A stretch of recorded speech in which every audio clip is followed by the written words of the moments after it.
Vitamin C എങ്ങനെയാണ് നമ്മുടെ ശരീരത്തിൽ ഗുണം ചെയ്യുന്നതെന്നാണ് ഇന്നത്തെ നമ്മുടെ വീഡിയോ. ഇത് വൈറ്റമിൻ സിയുടെ ഒരു സപ്ലിമെൻ്റാണ്. സാധാരണ നമുക്ക് വൈറൽ ഫീവറോ അങ്ങനെ എന്തെങ്കിലും അസുഖങ്ങളൊക്കെ വരുന്ന സമയത്ത് ഹോസ്പിറ്റലിൽ നിന്ന് ഇത്തരം ഒരു ടാബ്ലറ്റ് നമുക്ക് തരും. അത് നമ്മൾ വെള്ളത്തിൽ അലിഞ്ഞ് ചേരും. അത് ഓറഞ്ചിൻ്റെയോ ലെമണിൻ്റെയോ ഫ്ലേവർ ആയിരിക്കും. ഇതിന് ഒരു ജ്യൂസ് പോലെ നമുക്കത് ഉപയോഗിക്കാൻ സാധിക്കും. ഇനി ഇതിൻ്റെ ഗുണങ്ങളെക്കുറിച്ച് പറയാം. വൈറ്റമിൻ സി നമ്മുടെ ശരീരത്തെ ഇമ്മ്യൂണിറ്റി ബൂസ്റ്റ് ചെയ്യുന്നതിന്, രോഗപ്രതിരോധ ശേഷിക്ക് വേണ്ടിയാണ് ഉപയോഗിക്കുന്നത്. പല പഠനങ്ങളും പറയുന്നത് പലതരത്തിലുള്ള ക്യാൻസറിനെ വരെ പ്രിവെൻറ്റ് ചെയ്യാൻ വൈറ്റമിൻ സിക്ക് സാധിക്കുന്നുവെന്നാണ്. ബ്രസ്റ്റ് ക്യാൻസറുകൾ, കോളൻ ക്യാൻസറുകൾ തുടങ്ങിയവയെ പ്രതിരോധിക്കാൻ വൈറ്റമിൻ സിയുടെ ഉപയോഗം നമുക്ക് പ്രയോജനം ചെയ്യുന്നുവെന്നാണ് പറയുന്നത്.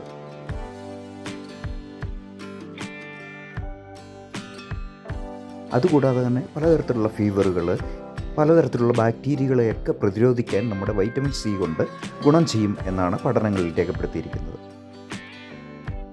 മയോ ക്ലിനിക്കിൻ്റെ പഠനത്തിൽ നിന്ന് പറയുന്നത് പുകവലി മൂലമോ സൂര്യനിൽ നിന്നുള്ള സൂര്യാഘാതമോ അല്ലെങ്കിൽ എക്സ്റേ രശ്മികളിൽ മൂലമുണ്ടാകുന്ന റേഡിയേഷൻസോ ഇവയൊക്കെ മൂലമുണ്ടാകുന്ന സെല്ലുകൾ, നമ്മുടെ കോശങ്ങൾ നശിച്ചു പോകുന്ന അവസ്ഥയെ പ്രൊട്ടക്റ്റ് ചെയ്യുന്നു എന്നാണ് പറയുന്നത്.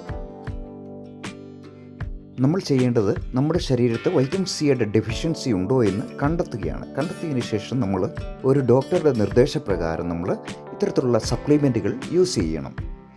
സപ്ലിമെൻറ്റുകൾ യൂസ് ചെയ്താൽ മാത്രമേ നമുക്ക് വൈറ്റമിൻ സി ലഭിക്കൂ എന്ന് പറയാൻ കഴിയില്ല.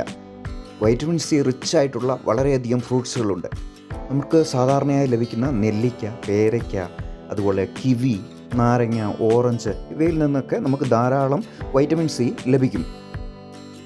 ഇത്തരത്തിലുള്ള ഫ്രൂട്ട്സുകൾ കഴിച്ച ഒരു ഗുണമെന്ന് പറഞ്ഞാൽ വൈറ്റമിൻ സി മാത്രമല്ല, മറ്റ് പലതരത്തിലുള്ള ന്യൂട്രിയൻസും ഇതിനോടൊപ്പം നമുക്ക് ലഭിക്കുകയും ചെയ്യും.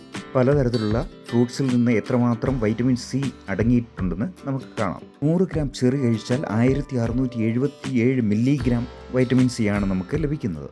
അങ്ങനെ പലതരത്തിലുള്ള ഫ്രൂട്ട്സിൽ നിന്നും ധാരാളം വൈറ്റമിൻ സിയും അതോടൊപ്പം തന്നെ മറ്റ് ന്യൂട്രിയൻസും നമുക്ക് ലഭിക്കും.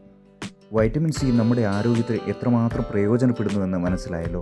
എന്നാൽ ഇതിന് ഡിസഡ്വാൻറ്റേജസും ഉണ്ട്. വൈറ്റമിൻ സിയുടെ കൂടുതലായുള്ള ഉപയോഗം നമ്മുടെ ശരീരത്തെ എങ്ങനെ ദോഷകരമായി ബാധിക്കുന്നു എന്ന് കൂടി നമുക്ക് നോക്കാം. ഗ്യാസ് ട്രബിൾ സംബന്ധമായ അസുഖങ്ങളുള്ളവർക്ക് വൈറ്റമിൻ സി ധാരാളം ഉപയോഗിച്ച് കഴിയുമ്പോൾ ഗ്യാസ്ട്രിക് സംബന്ധമായ പ്രശ്നങ്ങളൊക്കെ ഉടലെടുക്കാൻ സാധ്യതയുണ്ട്. അതുപോലെ തന്നെ കിഡ്നി സ്റ്റോൺ, ബ്ലാഡർ സ്റ്റോൺ, അതുപോലെ സ്റ്റോണിൻ്റെയൊക്കെ പ്രശ്നങ്ങളൊക്കെ ഉള്ളവർക്ക് വൈറ്റമിൻ സിയുടെ ഉപയോഗം ദോഷകരമായി ബാധിക്കുന്നതായി കാണുന്നുണ്ട്.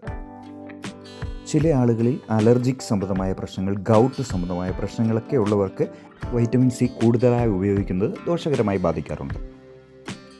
പ്രത്യേകമായി പറയേണ്ടത്, വൈറ്റമിൻ സി സപ്ലിമെൻ്റ് എടുക്കുന്നവർ ധാരാളം വെള്ളം കുടിക്കാൻ മറക്കരുത്.